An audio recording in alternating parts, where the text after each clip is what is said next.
Hello there, and welcome to the first episode of what we hope will be an ongoing segment called FANPASTA. Wonder how we got that name. Unfortunately, Matt can't be here today. He's very busy eating 4 dozen eggs to help himself get large. Today's story is called Jeff the Killer Hyper British Edition and was sent in by Captain Wuggins. Cheers, Wuggins. Yeah, we appreciate it. Excerpt from a local newspaper. Ominous unknown foreigner is still at large. After weeks of unexplained murders, the ominous foreign killer is still on the rise. After little evidence has been found, a young boy states that he survived one of the killer's attacks and bravely tells his story. I had a bad dream, and I woke up in the middle of the night, says the boy. I saw that for some reason the window was open, even though I remember it being closed before I went to bed. I got up and shut it once more. Afterwards, I simply crawled under my covers and tried to get back to Kip. No, let me try that again. And tried to get back to Kip. That's when I had a strange feeling. Like somebody was watching me. I looked up and nearly jumped out of my bed. There, with a little ray of light illuminating from between my curtains, were a pair of 2 eyes. These weren't regular eyes. They were dark, ominous eyes. They were bordered in black and just plain out terrified me. That's when I saw his mouth, a long, horrendous smile that made every hair on my body stand up. The bloke stood there, watching me. Finally, after what seemed to take forever, he said it. A simple phrase, but only the way a nutter could speak. He said, "Go to Kip." I let out a scream. That's what sent him at me. He pulled up a jellied eel. He pulled up a jellied eel. Fuck. They are dangerous, and jellied eels. Aiming at my heart. He jumped on top of my bed and I fought him back. I kicked, I punched, I rolled around trying to knock him off me. That's when my dad busted in. That's always going to get me the busting in. That's still funny. The bloke threw the jellied eel. It ruined my dad's shirt. The bloke would have probably finished me off if one of the neighbours hadn't alerted the bobbies. Wow. That is pretty bad. Oh God, is it still? Oh. It's still last paragraph of child's voice. They drove into the parking lot and ran towards the door. The man turned and ran down the hallway. I heard a smash like glass breaking. As I came out of my room, I saw the window that was pointing towards the back of my house was broken. I looked out of it to see him vanish into the distance. I can tell you one thing. I will never forget that face, those cold, evil eyes, and that proper psychotic smile. They will never leave me head. Wow, somehow, Toby, you managed to make that even worse than the first time we did it. I can imagine. Wow. The scales are off the charts there. That was, I've lost my balls. hellish. I do not have balls. Bobbies are still on the look for this bloke.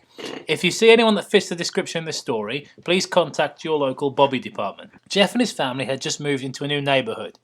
His dad had gotten a promotion at work, and they thought it would be best to live in one of those British neighbourhoods. Jeff and his brother Lou couldn't complain though. A new, better flat. What was not to love? As they were getting unpacked, one of the neighbours came by.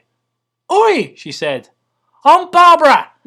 I live across the street from you. Well, I just wanted to introduce myself and introduce my son." She turns around and calls her son over.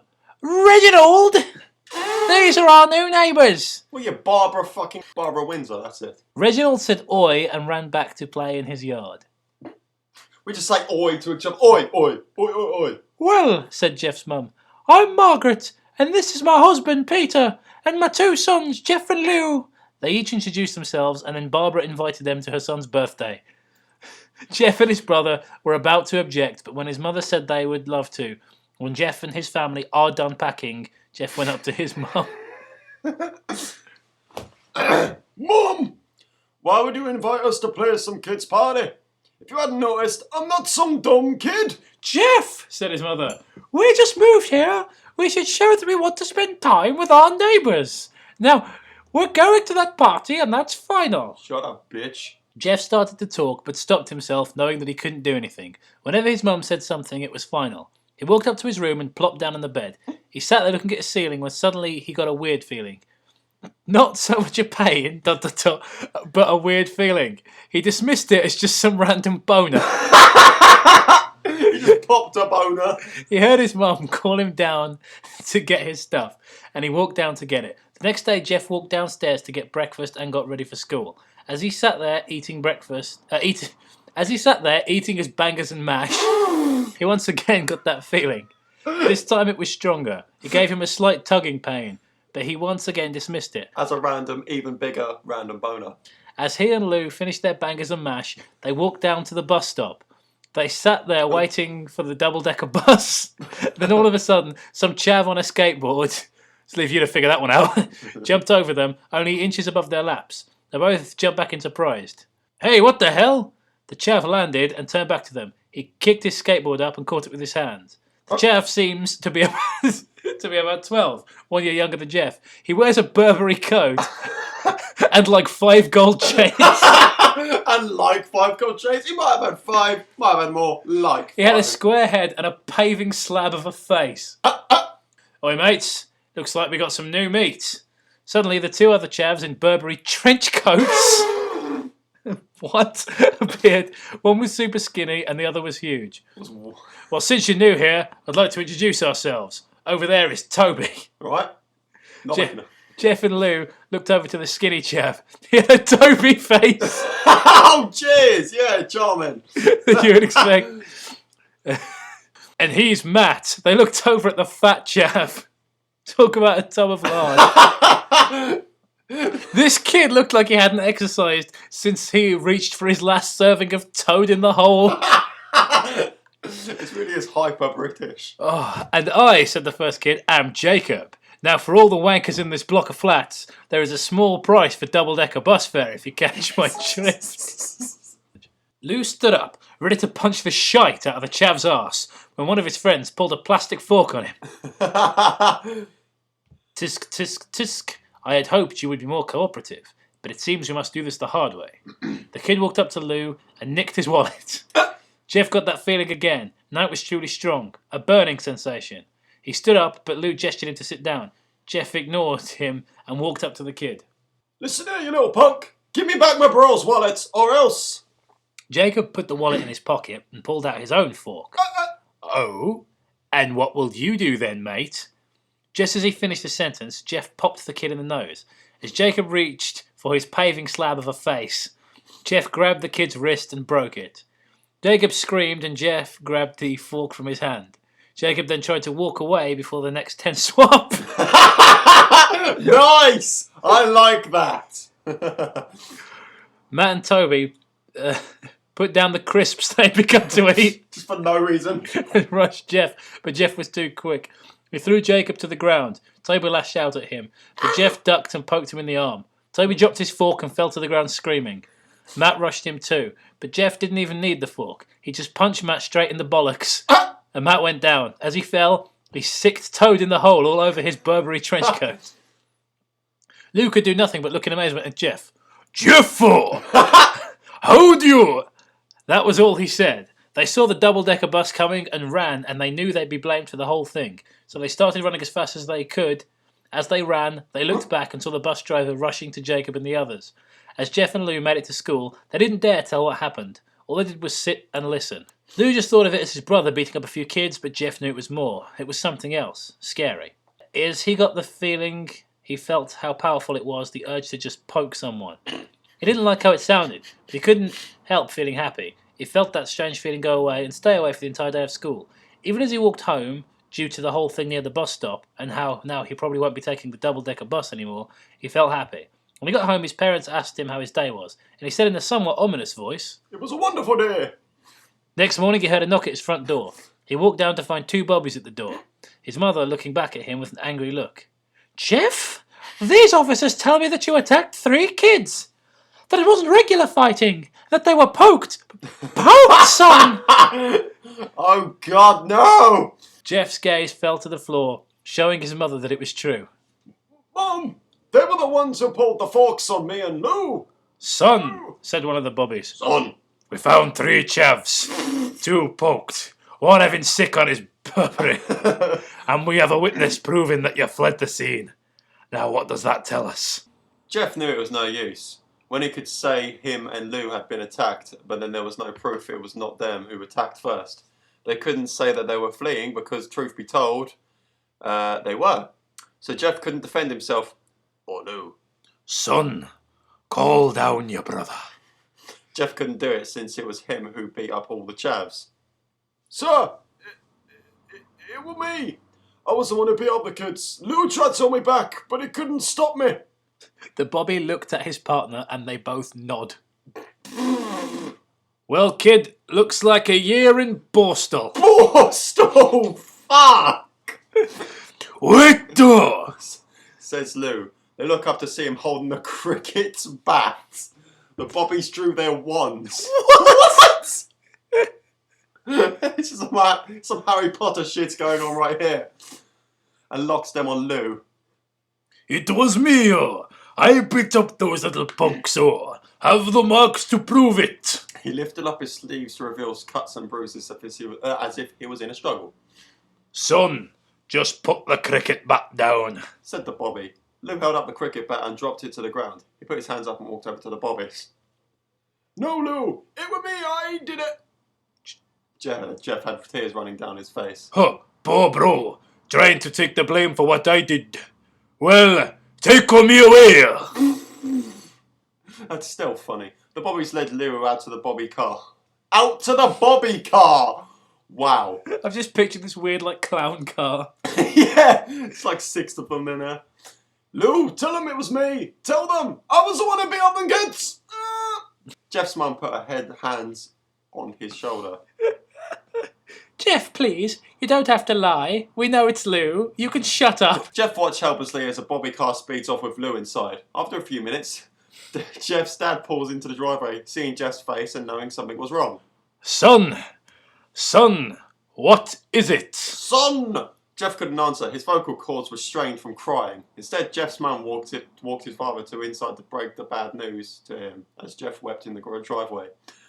After an hour or so, Jeff walked back into the house. Don't know why he was out there for an hour. Seeing that his parents were both shocked, sad and disappointed. He couldn't look at them. He couldn't see how they thought of Lou when it was his fault. He just went to Kip, trying to get the whole thing off his mind. 2 days went by with no word from Lou in Borstal. Sorry. No friends to hang out with. Nothing but sadness and guilt. That is until Saturday. When Jeff woke up by his mum with a happy, sunshiny face. Jeff, it's the day. She said as she opened the curtains. Oh! Letting a smoke-filtered light flood in his room. Whoa! What's today? Asked Jeff as he stirs awake. Why, it's Reginald's party. That accent! He was now fully awake. Mum, you're joking, right? I don't expect to go to some kid's party after. There was a long pause. Jeff, we both know what happened. I think this party could be the thing that brightens up the past days. Now get dressed. Otherwise I'll crack up the whip. Jeff's mother walked out of the room and downstairs to get ready herself. He fought himself to get up. Oh, God! 10 health. He picked out a random shirt and a pair of jeans and walked down the stairs. He saw his mother and father all dressed up. His mother in a dress and his father in a suit. He thought, why would they ever wear such fancy clothes to a kid party? Son, is that all you're going to wear? Said Jeff's mum. Better than wearing too much, he said. His mother pushed down the feeling to beat him and hit it with a smile. Now, Jeff, we may be overdressed, but this is how you go if you want to make an impression. That's my best Matt impression. Said his father. Jeff grunted and went back up to his room. I don't have any fancy clothes, he said. He yelled down the stairs. Just pick out something, called his mum. He looked around in his closet for what he would call fancy. He found a pair of black dress pants. What are dress pants? Yeah, I'm still confused about dress pants. He had for special occasions and an undershirt. He couldn't find the shirt to go with it though. He looked around and found only striped and patterned shirts, none of which would go with dress pants. Still confused. Finally, he found a top hat and put it on. You're not wearing a shirt. They both said. His mother looked at her watch. Oh no, no time to change. Let's just go. She said as she herded Jeff and his father out the door. They crossed the street over to Barbara and Reginald. They knocked on the door as it appears they were Barbara. It appeared that Barbara, just like the kids, were way overdressed.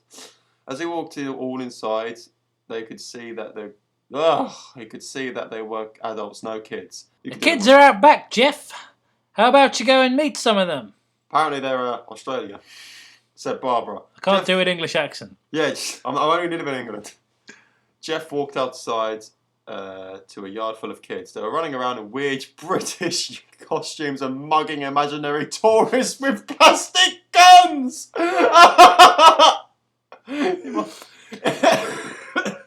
He might as well be standing in a Toys R Us when suddenly a kid came up to him and handed him a toy gun and hat.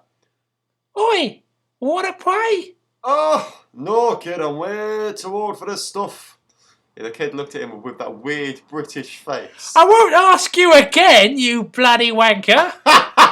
Said the kid. Fine, said Jeff.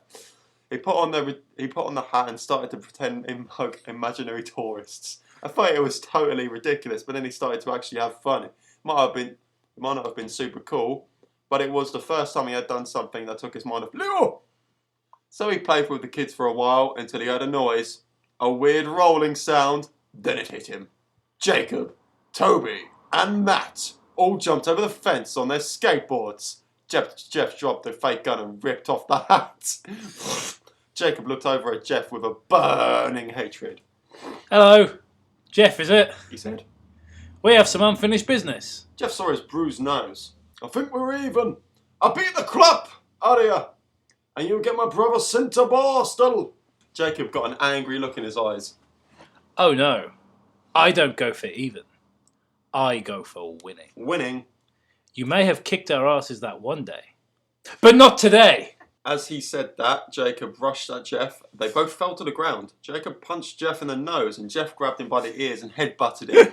Jeff pushed Jacob off him. Both rose to their feet. Kids were screaming and parents were running out of the house. Matt and Toby both pulled wands out of their pocket. No one interrupts or spells will fly! They said. Jacob pulled a fork on Jeff and poked it into his shoulder. Jeff screamed and fell to his knees. Jacob started to kick him in the bollocks. After 3 kicks, Jeff grabs his foot and twists it, causing Jacob to fall to the ground. Jeff stood up and walked towards the back door. Matt grabbed him. Need some help? He picks Jeff up by the back of his American neck fat and throws him through the patio door. As Jeff tries to stand, he is kicked down to the ground. Jacob repeatedly starts kicking Jeff until he starts to cough up blood. Come on, Jeff. Fight me. He picks Jeff up and throws him onto the kitchen. Jacob sees a bottle of Worcester sauce on the counter and smashes the glass over Jeff's head. Wally also cuts Jacob's hands to ribbons. Literal ribbons. Fight! Fight! He throws Jeff back in the living room. Come on, Jeff. Look at me. Look at me. Jeff glances up, his face riddled with Worcester sauce. You live in England and you can't say Worcester. Worcester sauce, I don't care. I was the one that got your brother sent to Borstal, and now you're just going to sit here and let him rot there for a whole year. You should be ashamed, mate. Jeff starts to get up. Oh, finally, you stand and fight. Hey, Jeff the killer. Jeff is now to his feet, blood and Worcester sauce on his face. There you go, was that better enough? I suppose so. Once again, he gets a strange feeling. It's not an erection. The one that he hasn't felt for a while. Finally, he's up. Again. Says Jacob, and he runs at Jeff. That's when it happens. Something inside Jeff snaps. His American psyche is destroyed. All American thinking is gone. All he can do is kill the most absurdly British way possible. He grabs Jacob and pile drives him to the ground. Then he drags him to the roof and suplexes him off the roof! Through a table and assorted puddings on the ground because they're in England.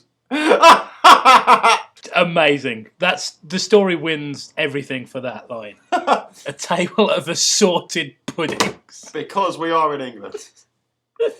He then grabs a black pudding and slaps Jacob's chest so hard that it explodes his heart and ruins his Burberry.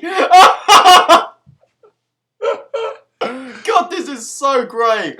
I'm enjoying myself. As Jacob grasps for the last for breath, Jeff hammers down on him, punch after punch. Blood smears over Jacob's trench coat until he takes one final breath and snuffs it. Everyone is looking at Jeff now. The parents, the crying kids, even Matt and Toby. Although they could easily break their gauge and point their wands at Jeff. Jeff sees the wand, strains at him and runs for the stairs. As he runs, Matt and Toby let out lightning on him, each bolt missing. Jeff runs up the stairs. He hears Matt and Toby follow up behind. They let out the final rounds of lightning. What? Jeff ducks into the loo. He has a piss and then grabs a nearby spotted dick off another table of puddings in the bathroom because he's in England! Matt and Toby race in, forks ready. Matt jabs his fork into Jeff, who backs away and bangs the spotted dick into Matt's face. Matt goes down hard, and now all that's left is Toby. He's more agile than Matt, though. He ducks when Jeff swings the spotted dick. He dropped the fork and grabbed Jeff by the American neck fat. He pushed him onto the wall. A pint of London Porter fell on top of him from the top shelf. It was instantly absorbed into their skin and they both became slightly inebriated. Jeff wiped his eyes as best as he could. He pulled back the spotted dick and swung it straight into Toby's head. As he lay there bleeding to death, he let out an anonymous smile. "What's so funny?" Jeff asked, pulling out a lighter and switched it on. "What's funny," he said, "is that you're covered in Worcester sauce and London Porter. It reminds me of a joke I heard." Before Jeff could ask what the joke was, Toby threw the lighter at him. Genius! As soon as the flame made contact with him, the flames ignited the alcohol in the London Porter. While the porter burned him, the Worcester sauce reached his skin. Jeff let out a terrible screech as he caught on fire. He tried to roll out the fire, but it was no use. The porter had made him a walking inferno. He ran down the corridor and fell down the stairs. Everybody started screaming as they saw Jeff, now a bloke on fire, dropped to the ground, nearly dead. The last thing Jeff saw was his mother accidentally throw a bowl of keys at him. It was a swingers party after all. That's when he passed out. When Jeff woke, he had a cast wrapped around his face. He couldn't see anything, but he felt a cast on his shoulder and stitches all over his body. He tried to stand up, but realised there was some tube up his arse. And when he tried to get up, it fell out, and a nurse rushed in. "I don't think you can get out of bed just yet," she said as she put him back into his bed and reinserted the tube. Jeff sat there with no vision, no idea what his surroundings were. Finally, after hours, he heard his mother. "Honey, are you okay?" she asked. Jeff couldn't answer, though. His face was covered and he was unable to speak. "Oh, honey, I have great news. Oh. After all the witnesses told the police that Jacob confessed of trying to attack you, they decided to let Lou go." This made Jeff almost bolt up, stopping halfway, remembering the tube coming out of his arm. Oh. I was really hoping not to say anus, yeah. "He'll be out by tomorrow, and then you two will be able to be together again." Jeff's mother hugs Jeff and says her goodbyes. The next couple of weeks were those where Jeff was visited by his family. Then came the day where his bandages were to be removed. His family were all there to see it, what he would look like as the doctors unwrapped the bandages from Jeff's face. Everyone was on the edge of their seats. They waited until the last bandage holding the cover over his face was almost removed. "Let's hope for the best." "I can't do the voice," said the doctor. He quickly pulls the cloth, letting the rest fall from Jeff's face. Jeff's mother screams at the sight of his face. Lou and Jeff's dad stare awestruck at his face. What happened to my face?" Jeff said. He rushed out of bed and ran to the bathroom. He looked in the mirror and saw the cause of the distress. His face. It's ... It's horrible. His lips were burned a deep shade of red. His face was turned into a pure white colour. His hair singed from brown to black. He slowly put his hand to his face. It had a sort of leathery feel to it now. He looked back at his family, then back at the mirror. You know, he looks like a typical person in London, really. "Jeff," said Lou. "It's not that bad." "Not that bad," said Jeff. "It's bloody wicked." His family were equally surprised. Jeff started laughing uncontrollably. His parents noticed that his left eye and hand were twitching. Jeff, are you okay? Okay.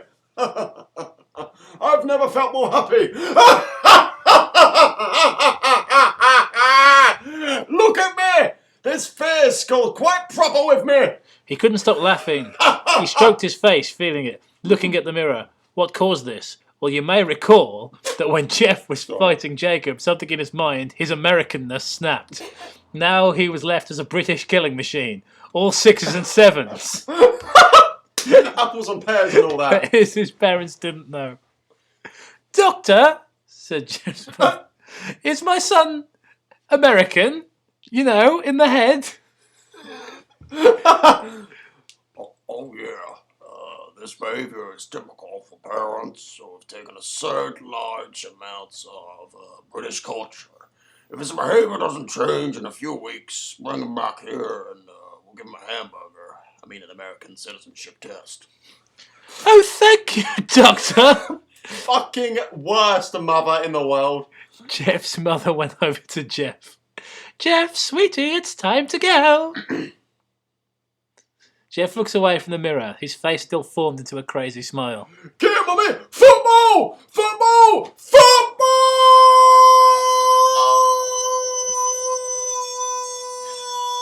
Stop! Oh, fuck! Football! Idiot! Whoa, football! Stop that at once. No, never. His mother took him by the shoulder and took him to get his clothes. This is what came in, said the lady at the desk. Jeff's mum looked down to see the black dress pants and top hat her son wore. For fuck's sake, what is it with the dress pants? They always survive. Every story. Now they were clean of blood and now stitched together. Jeff's mother led him to his room and made him put his clothes on. Then they left, not knowing that this was their final day of life. Later that night, Jeff's mother woke to a sound coming from the bathroom. It sounded as if someone was crying. She slowly walked over to see what it was. When she looked into the bathroom, she saw a horrendous sight. Jeff had taken a black pudding and eaten it, smearing blood across his cheeks. Jeff, what are you doing? Asked his mother. Jeff looked over to his mother. I couldn't keep smiling, Mummy. It hurt after a while. Now I can smile forever. Because this pudding's bloody wicked. Jeff's mother noticed his eyes ringed in black. Jeff, your eyes! His eyes were seemingly never closing. I couldn't see in my face. I got tired and my eyes started to close. I burned out the eyelids so I could see myself, so I could forever see myself. My new face. Jeff's mother slowly started to back away, seeing that her son was going insane. What's wrong, Mummy? Aren't I beautiful? Yes, son, she said. Yes, you are. Let me go and get Daddy so he can see your face. She ran into the room and shook Jeff's dad from his sleep. Honey, get the gun. She stopped. She saw Jeff in the doorway holding a Bedfordshire clanger. Mum, you lied. That's the last thing they hear is Jeff rushes them with the clanger, staining both of their nightgowns beyond repair. His brother Lou woke up too, startled by some noise. He didn't hear anything else, so he just shut his eyes and tries to go back to sleep. As he was on the border of slumber, he got the strangest feeling that someone was watching him. He looked up before Jeff's hand covered his mouth. He slowly raised the Bedfordshire clanger, ready to smear it onto Lou. Lou thrashed here and there, trying to escape Jeff's grip. Shut your bloody mouth, Jeff said. Just go to Kip. Okay, so Horribly British. that's the first kind of fan story we've had sent to us. I know somebody told me they were going to do what, and there was Hitler.exe as well, but I don't know if that was. What? We had that sent to us, but I don't know if that was direct. What? Are you kidding? Hitler.exe? I'm not kidding. We can't do it on the show because it's so filthy. I can But imagine. I will show it to you. I didn't know Hitler was an executable file. But that was great. I mean, So of the first ones we've been allowed to read out basically on the show, this one I liked it a lot. I thought it was really funny. If I had to offer any criticism, it would be that there are entire segments of it that are just pretty much verbatim of Jeff the Killer without any jokes added in. And I would say that's the only thing I didn't like, was that there were segments where we were just re-saying the same things we said back when we did Jeff the Killer. yeah, Other than that, though, really funny. Really Good, nicely funny. done. yeah. Some of the jokes were just timed perfectly. Yeah. Oh god, brilliant! Cheers, Captain What was his name? I fucking remember. Captain. Hang Awesome. on. Captain Wuggins. Captain Wuggins. Cheers. There we Captain go. Wuggins. It's on my screen somewhere. Hilarious. Okay, so thanks very much. We'll probably be doing some more of these. I know we're not going to be able to read Hitler.exe, but if anyone cares enough, I will put a link in the description. That was no done. one cares about Hitler.exe. No one. Hitler.exe is pretty funny. No. And that's written by Matty Sensei 666. So check that out as well. I'll put the link in the description too. That shit. There is no link because it was sent to us directly to our inbox. But if anybody wants us to put it on like trollpasta or something, then we probably will. So this episode's gone on for long enough now. Yeah, So see you later. everybody. Bastards. Bye. Bye. Like, comment, subscribe. Pretty bastards.